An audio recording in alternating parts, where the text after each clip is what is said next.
That was the day so far. Hello and welcome to Closing Bell, live from the CNBC-TV18 Motilal Oswal studio. I'm Reema Tendulkar, with me, Mangala Malu and Surabhi Upadhyay. Good afternoon. The bulls have decided to camp on Dalal Street and they're not leaving just yet. 17,800 conquered on the Nifty. 8th consecutive day of gains. It's up 0.5% on the benchmark indices. Mid-caps don't want to be left behind. Mid-caps moving in step with the frontliners.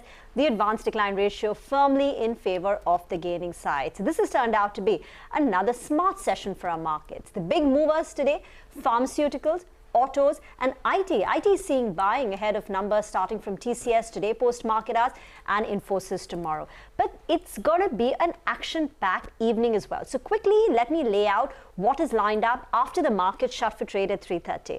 So at 5:30 p.m., we're going to get the India March CPI and the February IIP data.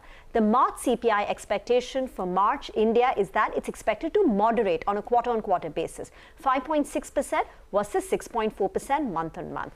IIP is less important backdated growth number, but the February IIP estimate is of a more than about a 5.2% growth.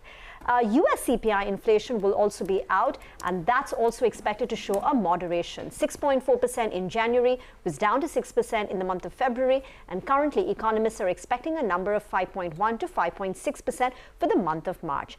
And to add to that, you've got an earnings calendar. So TCS press conference is at 5:30 p.m.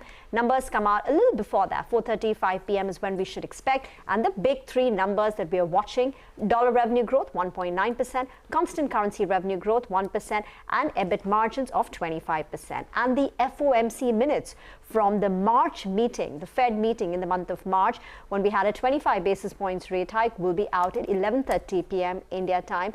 And that will also give an indication of the conversation between the Fed officials about the banking crisis and the impact. So not just on inflation, etc., but we will get clarity on the direct and indirect impact of the banking pain.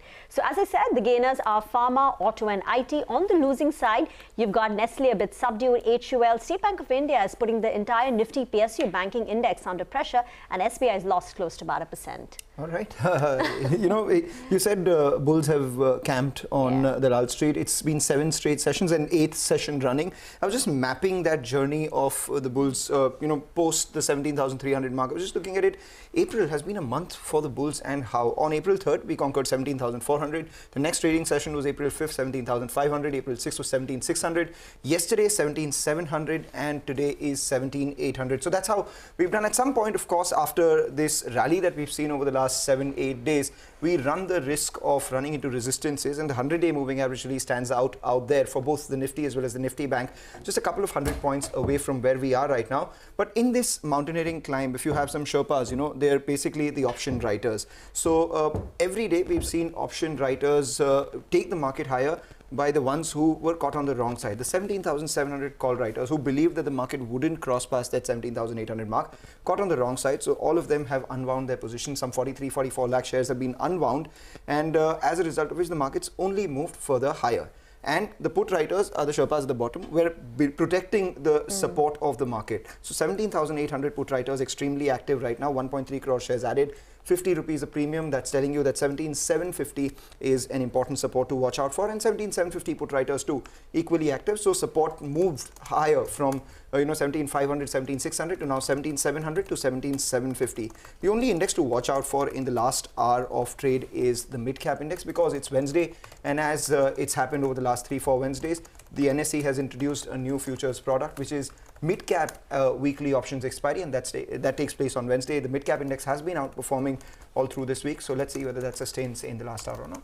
Well, because of everything that you folks said, especially the options levels that you mentioned, Mangalam, for me, this is going to be a very interesting 1 hour, because we've been watching the zone of 17,750 to 17,800 with the Hawkeye past 2-3 days. This is where the congestion is. This is where the resistances come in.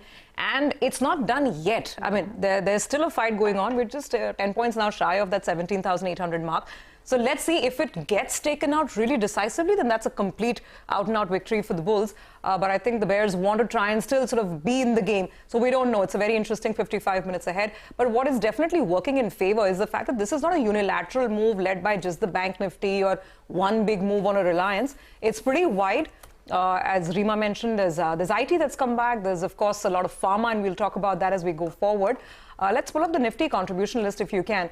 Quite a few names. In fact, barring large cap consumer, almost every other part of the market is doing really well. Large cap consumer and SBI, those are the only two areas where there's negativity. Otherwise, you have a lot of different pillars and legs to this rally. So far, so good. Advance decline ratio has been holding up pretty well. You still have over 1,800 stocks advancing and just about 1,080 or so declining stocks. So the breadth is good. It's pretty wide and diverse. And the Nifty is definitely taking aim at that 17,800 mark. So we'll wait and watch, but definitely advantage bulls, at least for the time being. Absolutely. And here's what's lined up in the next 1 hour on Closing Bell today. A whole host of stocks in focus. Pharma stocks gain as Q4 is expected to see an improvement in margins owing to a decline in input and freight costs, even as key drugs keep exports healthy. Divi's and Biocon lead the pack higher. AMC is trade higher despite downgrades coming in. We'll talk about some of the trends at play. The stock's up between 1.5% to about 4%. Auto stocks, Eicher Motors, Hero MotoCorp are in focus on the back of fresh brokerage calls. Key highlights from the reports coming up. We'll discuss the market and specific sectoral action with Abhiram Elswarupu of BNP Paribas India. All that and more over the next 60 minutes. All right, and as we speak, a bunch of stocks doing extremely well this afternoon. IFB Industries, not a stock that we talk about often, but it's seen a 15% jump, and this after a large trade that took place. So 0.5% equity of IFB Industries was exchanged. So it'll be important to know the participants of that large trade. Was it some influential investor or an influential fund house? Because as a result of which we've seen a 15% jump there. Sula continues to do well. Greenply Industries is the other one, which is up around 7% odd. So how should you position yourself in the last hour of trade? Mitesh Thakkar, as always, joins in with his closing strategies. Mitesh, 17,800, do you think that is congestion after a rally that we've seen for the last few days? Or do you think it's just about to break out? Mangalam, I think the overall setup is good afternoon. But, I've been advising, and since yesterday, around 730, 740 levels, that time to take some profits off the table, especially on the index. The idea is that I believe that this is a significant transition zone. There's a weekly average, there's a previous stop which was made in the March, and then this a gap which happened in February. So I think given all that, and also the fact that, we have had about nearly about 950 kind of a point kind of rally from the lows in the last about 8 sessions. And we are overbought on the hourly charts. There's a stronger possibility that you will see some booking a couple of days of consolidation. In that you'll get some kind of a pullback, and therefore I think booking the index is what fully is now what I recommend. Overall, I think market will possibly maybe get to about 17,650, 620 zones to buy into, which would be excellent levels to build long positions on the index. And I believe that eventually 18,800 and head towards 18,000 plus level. So stay positive, but I think take some profits, at least on the index. On stock side, we're trading with long buys. So exit the Nifty now, buying only at levels of 17,620 for an eventual upside target of 18,000, right? That's right. Okay. What about the individual stocks? What are you selecting? Yes. Yeah. So I have, and Nifty Pharma is something which has given a good breakout in the last few days. You've seen excellent movement happening over there. So I picked up Lupin. I think that's a buy. Keep a stop at about levels of 669 and a target of around 700 plus can be looked at over here. And the other one is InfoEdge or Naukri. I think that's one of the IT names which possibly is outperforming compared to the rest of the sector. And the set on the technical side is very positive. So that's a buy with a stop below levels of 38.20. Look for targets of 39.30. Okay, got that, Mitesh. Thanks for the calls. We'll come back to you in a bit from now. Well, the sector in focus definitely is pharma. Actually, there's a unilateral move across the board. Divi's, of course, is the star performer with almost a 9% gain. Ekta is joining in. Ekta and I were having a pretty longish chat on this on our digital segment, Who Moved the Market, just now. Ekta, time for an abridged version. What a day for pharma stocks. Well, thanks for that. Yes, Divi's Labs is buzzing in today's trading session. In fact, it's seeing a strong move, and that is because the company is really reacting to export data ex-molnupiravir for March, which has shown a recovery, and is a piece of data which is followed very closely in terms of the sell-side analysts in the past couple of months. So it is indicative of the fact that in March 2023, they generated around $92 million in terms of export data versus around $70 million year on year. This is the highest that we've seen since Jan 2021 and is higher than the run rate of around $50 to $60 million that we've seen in the past couple of months. Now, the key point is that there is a bump up which is likely by higher custom synthesis sales, supplies of an API drug which is basically to Novartis, which is used for heart failure. And that could have contributed as much as $15 to $17 million in the month of March. Remember that March generally could be one-off data. We could see a push due to year-end sales, so one needs to see whether or not it is sustainable. But despite it being lumpy, it is indicative of the fact that maybe there could be a recovery which is taking place in Divi's sales ex of molnupiravir. Remember, the stock has also fallen quite sharply, over 30% from its 52-week high. At one point in time, it was really a darling of all of the investors, especially during COVID-19. And that possible interest is now coming back. There is also, remember, their margins, which the street will watch quite closely. In Q3, it had fallen quite sharply. So a Q-on-Q recovery and sustainability of the margins is something that the street would watch quite closely. Okay. All right, Ekta, thanks very much. That's a takeaway on what could be powering Divi's, and that's that really phenomenal move that's playing out right now. Prakash Diwan is joining us to take us through the last hour. Prakash, you guessed it. What else but this one? I mean, the stock is still way off the heydays. I mean, I remember, I think it was 5,000 plus back in 2021. Yeah. But today, there's a lot of excitement around the fact that perhaps their non-molnupiravir business is also looking up. Your thoughts, and whether you'd be a believer and a buyer? No, absolutely, Surpi. So I think the kind of data that has come through for March is indicative of probably of a structural rebound of sorts that finally is in the making. I mean, we've been waiting for this every quarter. You know, Divi's was looked at very, very keenly for any sort of an indication of a revival. And the US market has been fairly tough for them. You know, so not taking away the fact that it's been tough for the entire large cap pharma pack. But, you know, sometime back we were talking about why pharma has gone through a sea change in terms of mindset and, you know, the ability to be able to comply with the US FDA regulations in such a significant way that you'll probably see a very, very quick comeback of sorts for the larger players, at least to begin with. So, and Divi's is, of course, you know, best in breed in that sense. Don't see any reason why, if the change is structurally long-term and positive, the stock would not kind of take up that 20-25% upside, which it needs to match its highs. But importantly, remember, it's still under-owned, and that's the good part. Even if the structural story is a long-term story, there will be probably, you know, in the immediate short term, you'll probably see a lot of buying that will come into it. So I'm quite positive on that, given this news flow and given the setup that particularly at the moment it exists for Divi's. All right, Prakash, thanks a lot for that. In fact, just hang in there because we are not done with our daily dose of pharma yet. Ekta, now reasons might be individual, but the stocks are moving in packs. We have Biocon as well, up almost 4% right now as we speak. Well, yes, you know, for Biocon, there are two brokerage notes which have really aided sentiment today. So I'll start with BofA, which has a buy, but they've cut the target price to 330 versus 390. According to them, the risk reward seems favorable at current levels. The concerns of a biosimilar market being like a generics market is also unwarranted. This other note on Biocon is by Bernstein, which has an outperform rating, target price of 299. There are some highlights from a webinar which was held with the Biocon Biologics leadership team. This includes that the Viatris deal is to play the long-term biosimilars market. Integration did not require much rationalization. Management is looking to raise funds, but with the right partner at the right time. Further stake sale in Syngene is not in the mix right now. They are hopeful of launching key drugs such as insulin aspart by FY24. And the management, interestingly, is rethinking and redrawing contours of the tie-up that they have with Serum. So that is something that the street would watch out for as well. Thank you very much for that, Ekta. Diverse stocks are moving up. So IndusInd Bank was under pressure since morning and it was trading in the red because the latest shareholding pattern as of March seems to suggest that it may not get included in the MSCI Standard Index when it comes up for review because of the FPI headroom falling short of the threshold of 15%.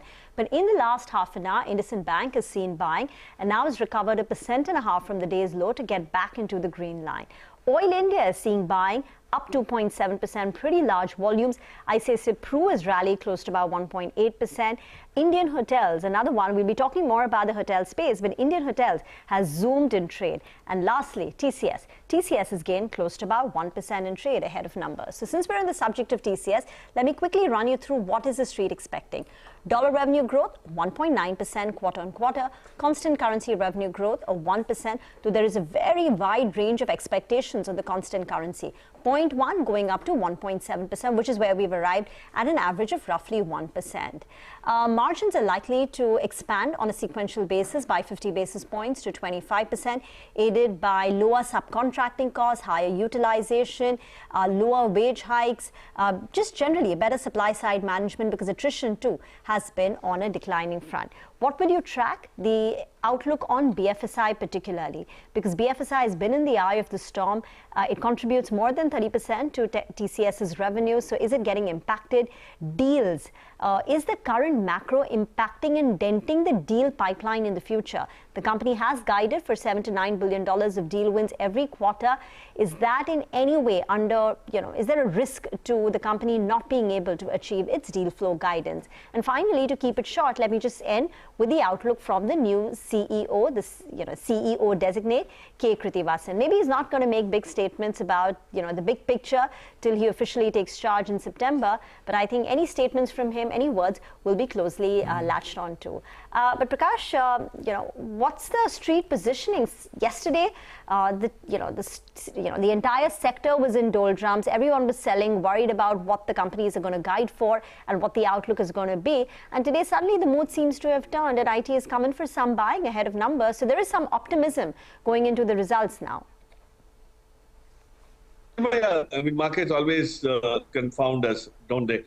And I think it's very, very clear that the TCS, we are going into TCS numbers with absolutely low expectations. And that's precisely why today the market probably saw that mid-cap IT come back and some sort of an interest coming into that space, which probably made people believe that the large cap companies, and particularly TCS, might not do as bad, right? So, and I'm sure that could happen. Anything above 1% constant currency, anything are better than 25% margins. I mean, those are metrics that could very easily be, surmounted of, and that could mean there's some sort of buying that will be pent up and that will come down to, translating into some stock movement. But, I think it all depends on, as you rightly said, the commentary going forward and how IT is positioned for the whole year.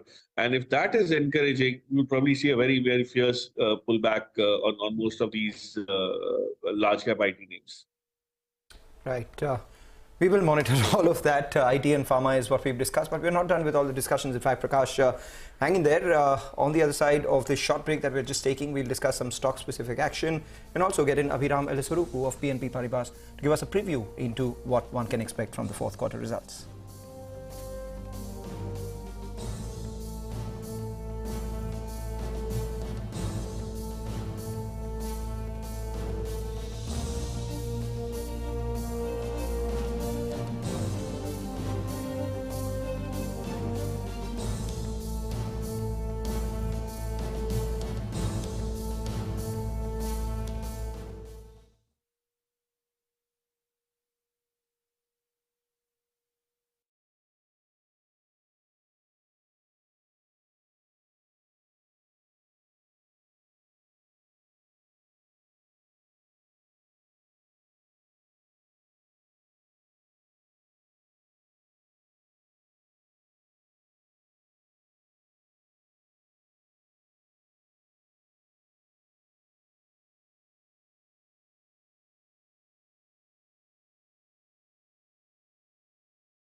Okay, pressure, and blame it on the FMCG boys, the consumer stocks basically. The market has lost about 20 points from the topmost levels of the day, 25 points. But in any case, the gain is still about 60 points, so can't take away from that. FMCG is the big spoil sport today, really. Let's move to another sector which is in focus, and that's because of a report that has come in from Bank of America Securities. They have turned bearish on asset managers, and they've cut earnings estimates by 2 to all the way up to 13%. Stocks, however, are holding up in positive territory. Let's bring in Nimesh, first of all, to understand the rationale. Nimesh, so why is BofA turning bearish on AMCs? Well, Surbhi, the key reason for them to turn bearish is that they believe that because of the regulatory issues, there's going to be a big impact on the margins, and hence they've turned bearish and they've cut the earnings as well between 2 to 13% for most of the AMCs. But the stocks are not reacting, and the simple reason is if you look at all the 4 listed stocks, everybody's down between 20 to 30 or 40% from the respective 50-week highs. So looks like some bit of this concerns are pretty much in the price, so to speak. So that's the reason why you're not seeing big reactions. But having said that, BofA has turned negative on the entire sector, and they've cut the estimates and target prices. Now, specifically on stocks, BofA has downgraded HDFC AMC to neutral from buy. There they've cut the target price to 1950 now. On Birla AMC, they've turned neutral with a target price of 370, and on UTI AMC, they've done underperform, and they've cut the target price to 645. As I said, there are key headwinds for the entire sector, and that's largely coming in from the regulatory proposals. Now, SEBI is looking at some big proposals as far as the AMCs are concerned. That includes in which TER should also include the GST, brokerage, STT as well. In fact, there is a proposal to uniform the TER as well across all the schemes, and also remove the additional expenses. Now, put together, if there is no rebate or if there is no offset, then BofA believes that this can have an impact of 30 basis points and could further impact the earnings for most of the AMCs. So on back of all this, they've sharply cut the target prices, and they've cut the earnings as well across all the listed AMCs, and they've downgraded most of the stocks. But as I said, because the stocks have corrected 30-40% from the highs, the stocks are not reacting today. But there is a clear headwind for the entire sector, and hence a big downgrade for all the listed AMC stocks. All right, Nimesh, thanks a lot for that. So, a downgrade coming in for all the AMC stocks. Meanwhile, just keep an eye out on a couple of these cement names. So, Ultratech from the front line and Shree Cement, all of them have moved towards the lower end of today's trading session. Just a word on the FMCG pack. Nestle's underperformance is a little more than everyone else. That's purely optical because it's also gone ex-dividend to the tune of 75 odd rupees today. So, if you just pull up the Nestle chart, you would see that the stock optically looks like it's down by 277 rupees. Adjust for the dividend, is down just about 202 rupees, 75 rupees. So it's just 200 rupees is what the stock is lower by. Okay. But 75 of that is the dividend itself. Just keep an eye on a couple of these other discretionary names, however, which are doing extremely well. Page Industries has moved to the high point of trade, and all things medicine and medicals are doing extremely well right now. Diagnostics, for instance, Laurus Labs up 6.5%. We have Metropolis up 5% as well. Prakash is still with us. Prakash, what are your thoughts on Page Industries? I mean, after a long time, we've seen this stock move well. Everyone speaks about this being a barometer of whether there is a slowdown in the economy or not, etc. But now raw material prices coming down for everyone, and this could be clubbed as an essential. Your thoughts? Yeah, so I don't know how much to rely on as a barometer of overall growth in the economy. But yeah, what's probably helping them is the rest of the market is not been able to improve any of their market shares. I mean, if you see the peer group, they remain very, very small and very insignificant in that sense. And Page has been able to not only expand its reach, but also the product lines that it has, all of them have started seeing a lot of deepening. So whatever they have put their hands into, whatever was new is now mature enough as a product line. So the contribution is much more balanced, is my view. And that's where the stock starts getting more interesting. It's always been trading at a premium, Mangalam, there's been no doubt. But then the premium justification starts catching up with earnings and with the quality of earnings improving. So I think that's what's happening to Page. But too soon to kind of call it a great buy or something at this point in time. But yeah, it is started looking interesting, irrespective of the state of the economy, as the underwear index would indicate. Okay. Well, I just want to point out some more stocks that are on the move. Add a Max Health to a list of major movers on the pharma diagnostics and hospital side. The stocks surged up 5-6% higher. A lot of this has just happened in the last, I think, half an hour or so. That's a big mover that we're talking about. There we go. That's the upswing. Along with that, fertilizers are having a massive rally, whether you're picking up something like a FACT or an NFL, pull up a RCF, you name it. All fertilizer stocks up between 7%, 15, 16, in some cases 20%. That's a massive surge underway. Now, I'm not sure, Prakash, just very quickly on fertilizers, whether this is just a sentimental trading play. Yesterday, the IMD says, don't worry, monsoon won't be so bad. It'll still be, meeting the long period average. Would you read anything additional into it? Any trading interest on the fertilizer side of things at all? I think, the monsoon definitely reminds people to look at some of these, themes. And it's quite strange that we don't look at them on a continuous basis, but on a very sporadic basis. But what's interestingly different for fertilizers is that, the changes that the government has made and the DBT impact is so well entrenched now, Surbhi, that they really have very lean balance sheets. It's like what happened to sugar a couple of years back. Everything kind of started changing from 2021 onwards, and you see in these 2 years how dramatic the rise has been for productivity and working capital efficiency. The same thing is happening in fertilizers. Probably people have chosen to kind of ignore it because it's got a lot of regulatory complexities around it.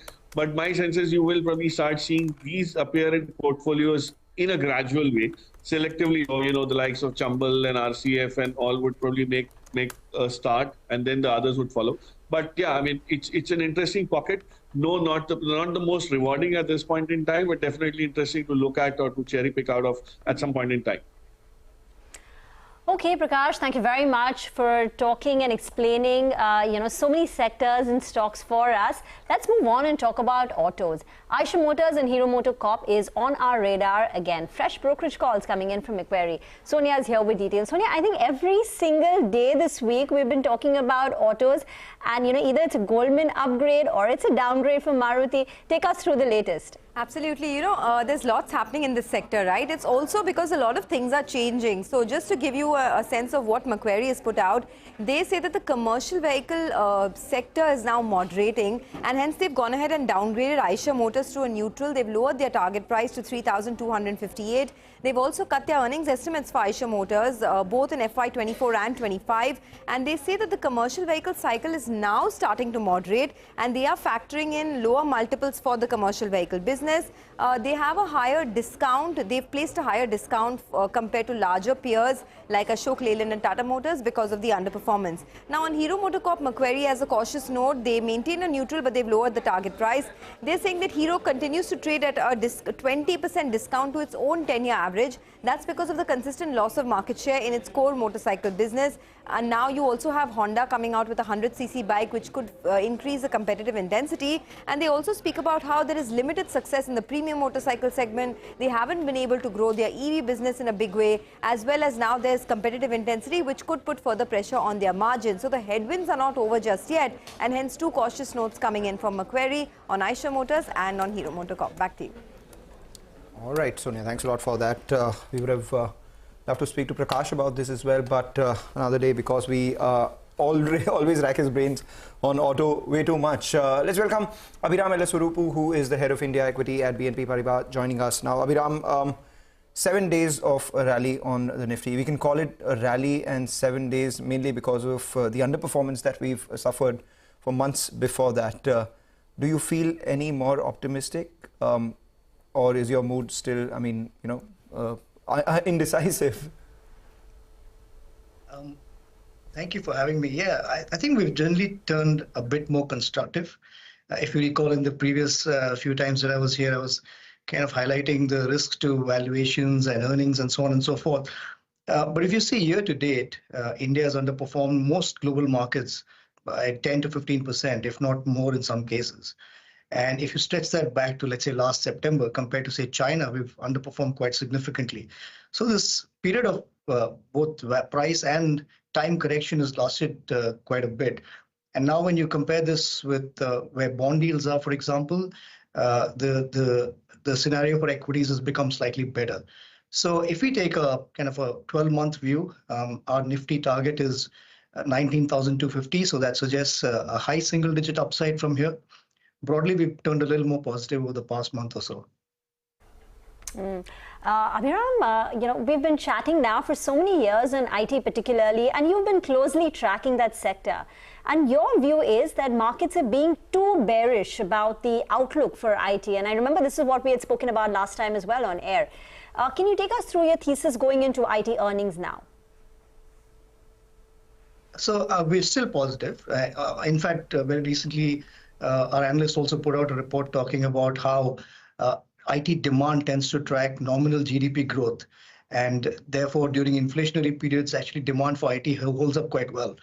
And if you look at what the peers, global peers are saying and the guidance that they've given, it does suggest that demand is certainly not collapsing. Now, all that said, IT managements typically tend to be cautious at the start of the year because there are so many unknowns that they have to factor into their outlooks and guidance and so on and so forth. So in the forthcoming earnings season, I wouldn't be surprised if the numbers may be okay, but the outlook for next year, while the commentary may be strong, the numbers given in terms of guidance may be a little bit disappointing. But I would think that will not change the 12-month or 3-year view on the sector, and will probably still remain positive. It also so happens that when demand is somewhat not as good as say last year or the year before, large caps tend to have a slightly better positioning compared to the mid and small caps. You're saying that if the guidance is disappointing, it's on account of the management's being conservative, and therefore the best approach is overlook the management commentary, and if there is a dip, go ahead. All this stems from the fact that risk appetite for companies is starting to increase. Balance sheets are still reasonably strong. The asset quality is still holding up rather well. So we think growth will be still okay, and at the margin, it's likely that the growth will broaden beyond just the largest banks. So I think I'd be kind of looking at a broader spectrum in financials to invest. And furthermore, insurance companies have taken a bit of a beating in the past few months. But off late we've been kind of looking at the data a bit more in depth, and we start to think that maybe that's a bit overdone. And in fact, across financials, if there is one area we are most positive on today, is actually insurance. Abhiram, just wanted your thoughts on the pharmaceutical and healthcare space, because I remember you being constructive in the specialty pharma space. At the same time, you said that you hold all your positions in healthcare. That's doing you well. I mean, this month it's been one of the best performing sectors. Have you increased your positions there, or you continue to hold on? By and large, the view is unchanged because when we do give out these views, they tend to be a little longer term in nature. So it's largely unchanged. We still like specialty pharma and domestic oriented businesses. But where we are incrementally more positive, and I think I briefly highlighted this last time when we spoke, is the diagnostic space. Firstly, we think that competitive intensity is decreasing. And also companies may have a bit more pricing power than the market believes. So over the next few months or so, you may start to see the larger labs start to increase prices just a little bit, at least to hedge themselves against inflation. And that may start to shield their earnings a bit more. Valuations have corrected quite a bit. And I think that space is looking particularly exciting within the overall healthcare space. Okay. Abhiram, let's just snap out and talk about the market as a whole. I mean, we've been going through this time correction, consolidation, call it what you want, for many months now. Do you anticipate that this is going to be a sign of things to come as well? Do you see some sort of a overall broader market move? Well, I'm actually struggling to create a 12-month single line move in the index for the rest of the year. Because if you come to think of it, there are two major risks emerging. One is whether central banks have indeed beaten the inflation game, whether they've won the battle or not. Because I think, if you look at least in global markets outside of India, investors are starting to expect rate cuts by the end of the year. And I wonder whether that will really happen or not. I have a feeling that inflation is a bit more sticky than people think.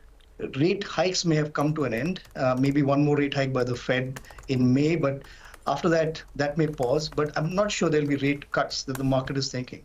The second element is, and you can see that with a lot of data, especially around the PMIs and so on globally, growth is indeed starting to fall off. We may avoid a recession or maybe just have a mild recession in the US and Europe.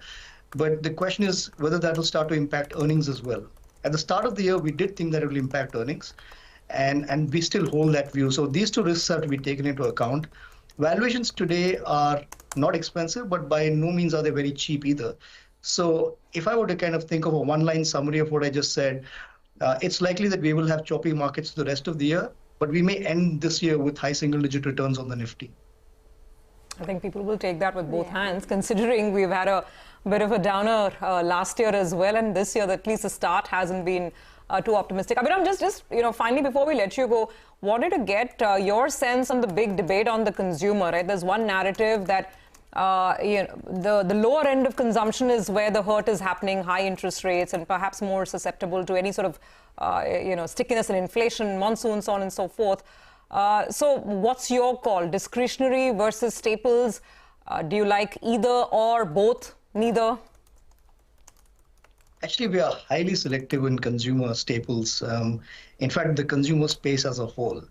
And I think all the points that you mentioned hold true. In fact, we think this quarter will be rather good for consumer staples companies because they'll probably have the tailwind of price increases as well as some RM cost benefit. But we think that both these tailwinds may start to go away in the next few quarters. And while the monsoon may be normal, there is always the debate around whether that will indeed change the consumption patterns a whole lot. We think not. So overall, consumer staples is not the most exciting space for us at the moment. I think where we're starting to pay a little more attention to is on the consumer durable space, especially some parts of, let's say, air conditioning manufacturers and so on and so forth, where valuations have corrected. Of course, you've had some unseasonal rains at the start of the last month or so. But maybe beyond that, as the summer starts to pick up, maybe sales will start to improve and investors start to pay attention more to the valuations that have corrected. And probably earnings cuts stop at that point. And I think that space is looking a little more interesting to me. Okay, so you're watching for the consumer durable space and waiting for the earnings downgrades to stop up there. Abhiram, thank you very much for joining in. We'll chat with you as the earnings season progresses. By the way, Titan is a stock which has suddenly spiked up. Sharp up move in the last 10 minutes. It's now up close to about 0.3%. Big surge on good volumes. Get into a break. On the other side, we'll get you a check on what dealing rooms are saying in our segment D Street Chatter. We also get you a few BTST calls from our technical experts.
Looks like the bulls want to close above that 17,800 mark. It dithered a bit in the last 30 minutes, but again, it's climbed back higher after 3 p.m. So it's 17,810, inching towards a 90-point rally on the Nifty.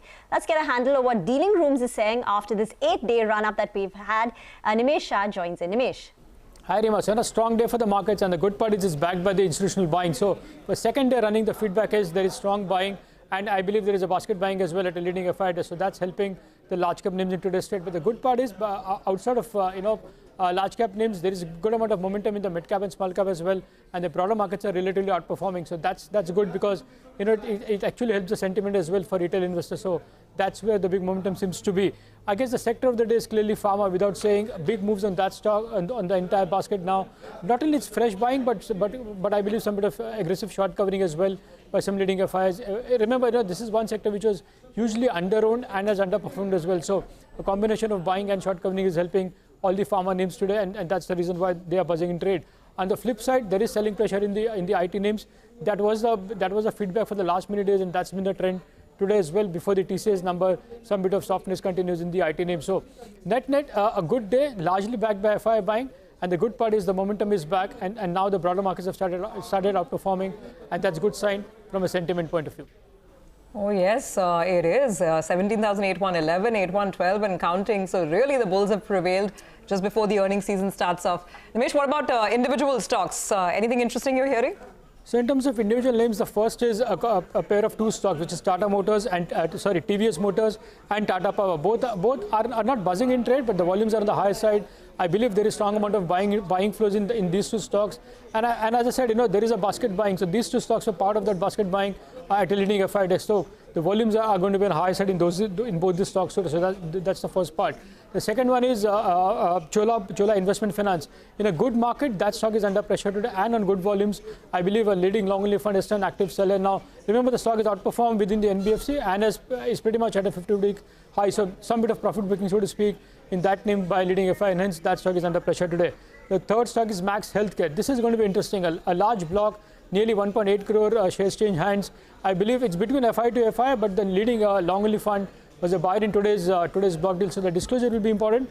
But a very large long only fund has bought into Max Health today. And remember, there was initiating coverage as well from Motilal Oswal just few days back. So this is one stock to track going forward. And the last stock is IGL. After a few days of consolidation, again some bit of buying interest is back. So the volumes are on high side, and I believe some strong flows as well is helping IGL to rally in today's trade. Thank you very much for that, Nimesh. That list is very helpful as always. Let's get back, Mitesh Thakkar, to talk about the market technicals. Mitesh, are you tempted to go long now that the Nifty seems to be trying to inch higher, or would you wait it out? And your BTST calls? No, we've kind of taken profits on the long positions, and the Nifty hasn't slowed down. In fact, it's back to the day's high. So I think that's slightly not to what we had penciled in, but maybe we'll take it tomorrow morning. In case we get a gap up, then we'll go long. Otherwise, there's a good chance that there could be some kind of a pullback. Having said that, Laurus Labs, and I think pharma is something which has been on the focus for the last few days. Laurus Labs is a BDST with a stop at 316 for targets of 330, 335. And the other one which I like is again from the healthcare sector, that's Metropolis. That's the BTST as well.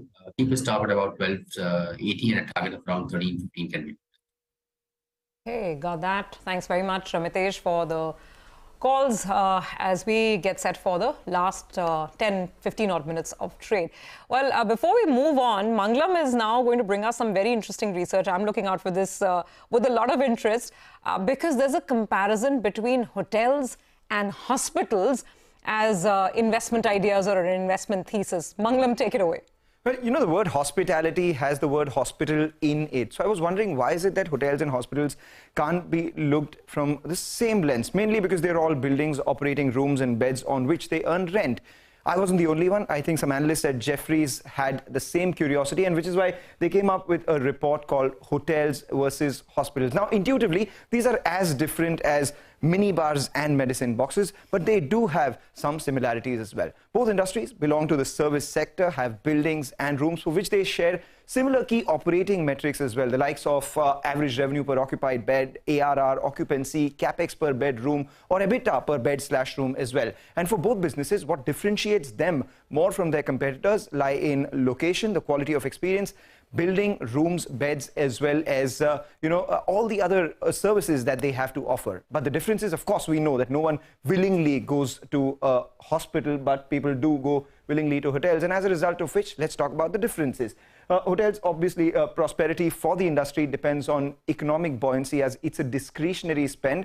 And at the same time, what differentiates a hotel from a hospital is that there is no dearth of good quality manpower. As far as hospitals are concerned, they are unaffected by short-term economic activities. But what differentiates them and what contributes to the success of a hospital is clinical excellence. And out here, the surgeon pool is very limited. So as a result of which, the manpower is one of the key challenges that they face. I mean, I guess it's easier to train someone to make a bed than to perform brain surgery. Let's move on with regards to the revenue and EBITDA projections for the next few years. Hotels, revenue and EBITDA likely to be higher than hospitals, 10 to 23% on revenues and 14 to 34% on EBITDA. For hospitals, this number is 10 to 14% and 11 to 16%. But while hospitals have a more modest growth, they have higher ROCE because they remain more consistent than hotels, which work in cycles. Why is that? If you just take a look at it, I mean,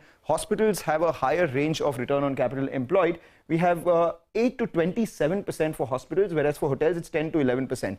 The biggest reason for that is that hotels have a daily rate between 12,000 to 15,000, accounting for cyclicality over a longer period of time, whereas hospitals, the average revenue per occupied bed in a metro could go up to 75,000 rupees per day. So while hotels grow faster in up cycles, hospitals are a lot more consistent. And that's perhaps the reason why hospitals, in terms of valuation multiples, also trade at a higher premium than hotels. Hospitals, trade at around 14 to 21 times, and hotels is close to around 12 to 20 times. So what should you invest in?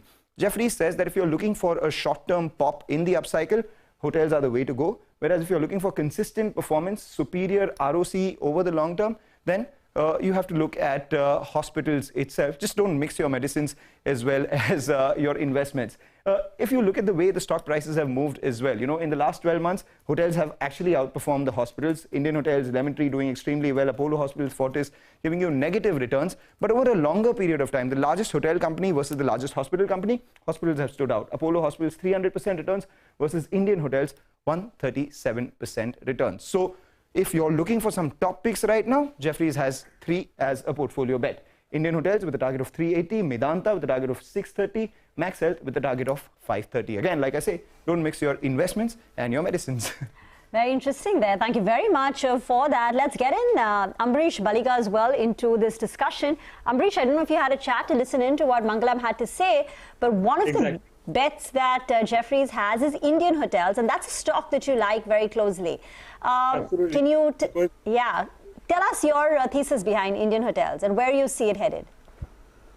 It's the first name in Indian luxury hotel brand. Taj. I think that's the best brand which is there right now.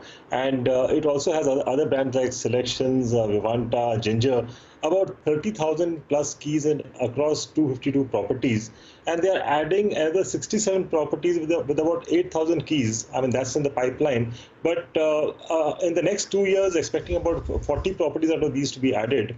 And if you look at the average room rents, in fact, they've seen the lifetime highs. And the best part is that it's sustaining. Because in the past, we have seen those spikes, but it didn't sustain. So if you look at Q3, they've got the highest EBITDA margins till date, which is about 37.6%. And there clearly seems to be a recovery across, whether you talk of business and leisure travel, weddings, MICE. I think the only part which is lagging is the international inbound, which is lagging the pre-COVID numbers. And if you look at the room additions in the industry, that's not really kept pace with the demand. Since the whole of the last decade, like 2010 to about 2020, it was among the worst where the ARRs remained more or less stagnant, except for the intermediate spikes, which I just mentioned.